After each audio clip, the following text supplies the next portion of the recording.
On sait que les modèles d'intelligence artificielle peuvent faire des choses assez incroyables, comme écrire du code, des poèmes, des plans marketing. Mais ils ont aussi ce drôle de défaut, ils inventent des choses. On appelle ça des hallucinations. Et si ce n'était pas juste un bug, un petit défaut à corriger, et si c'était en fait une conséquence logique, presque inévitable de la façon dont on les fabrique? On va voir que la solution, ce n'est peut-être pas de réparer une erreur, mais bien de changer complètement les règles du jeu. C'est la question centrale. Comment est-ce possible que des systèmes aussi sophistiqués puissent nous sortir des informations complètement fausses, mais avec un aplomb, une confiance à toute épreuve? Pour bien comprendre, rien de tel qu'un bon exemple. C'est assez frappant. Des chercheurs ont posé une question toute simple à 3 des meilleurs modèles du marché. Quel est le titre de la thèse de leurs collègues? Et là, regardez. Chaque IA répond avec des détails, une assurance totale. Le souci, c'est que, tout est faux. Le titre, l'année, l'université, absolument tout. Voilà, c'est exactement ça, une hallucination. Ok, pour comprendre d'où viennent ces inventions, il faut remonter à la source. Vraiment au tout début de la vie d'une IA, à l'étape qu'on appelle le pré-entraînement. C'est là, dans leur berceau numérique, que les graines de l'erreur sont plantées. D'abord, mettons-nous d'accord sur les termes. Une hallucination pour une IA, qu'est-ce que c'est? C'est une information fausse, oui, mais qui a l'air crédible, qui est présentée avec une grande assurance. C'est important de comprendre que ça n'a rien à voir avec l'hallucination humaine, au sens psychologique du terme. En fait, pendant sa formation initiale, un modèle apprend à faire une seule chose, en boucle. Distinguer ce qui semble valide de ce qui semble être une erreur. On lui donne des milliards de pages de texte corrects pour qu'il s'imprègne des schémas de la langue. Le problème, c'est que pour des faits qui n'ont aucune logique interne, comme la date de naissance de quelqu'un ou le titre d'une thèse, il n'a pas de schéma à suivre. Alors quand il ne sait pas, il est forcé de faire ce qu'on appelle une supposition éclairée. Et parfois, bien sûr, sa supposition tombe à côté.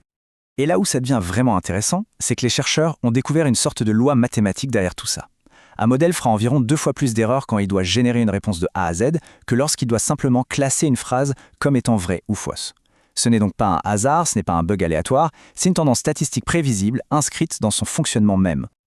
Donc si on résume ces erreurs de naissance, elles viennent de 3 choses. Premièrement, les faits arbitraires, impossibles à deviner. Deuxièmement, des tâches pour lesquelles les modèles sont tout simplement mal conçus. Par exemple, leur demander de compter les lettres d'un mot est un cauchemar pour eux.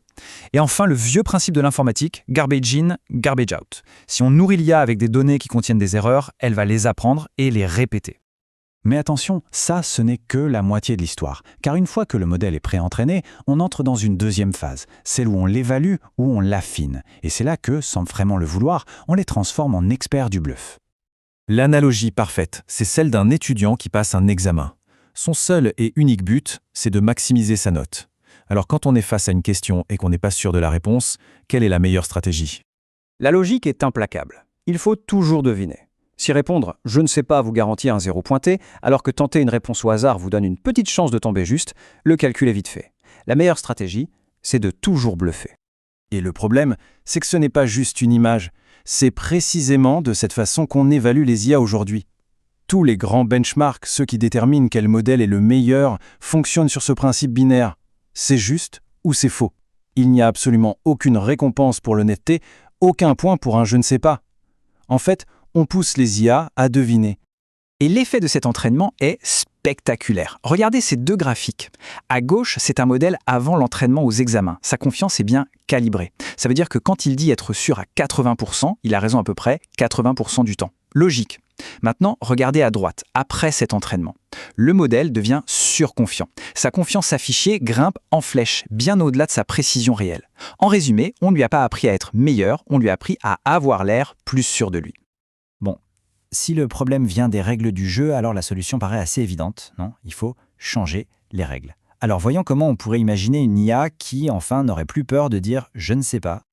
La bonne approche, selon les chercheurs, ce n'est pas de créer un énième test spécialisé anti-hallucination. Ce serait comme mettre un pansement sur une jambe de bois. Non, la seule vraie solution, c'est de s'attaquer au problème à sa source, de changer la façon de noter les tests principaux, ce que toute l'industrie utilise comme référence. Et concrètement, comment on fait?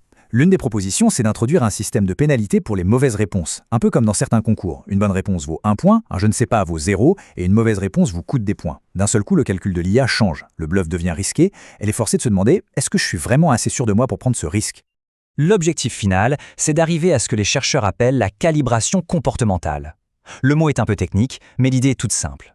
Il ne suffit plus que l'IA dise je suis sûr à 70%, il faut qu'elle agisse en fonction de cette incertitude. En gros, qu'elle apprenne à se taire quand le risque de se tromper est trop grand. C'est l'honnêteté en action. Au bout du compte, tout ça nous ramène à une question fondamentale sur ce que l'on attend de ces technologies. Est-ce qu'on veut une IA qui cherche à tout prix à donner une réponse, quitte à en inventer une bonne partie, ou est-ce qu'on préfère une IA qui a l'honnêteté d'admettre ses propres limites ? La réponse qu'on donnera à cette question déterminera le niveau de confiance qu'on pourra ou non placer dans les IA de demain.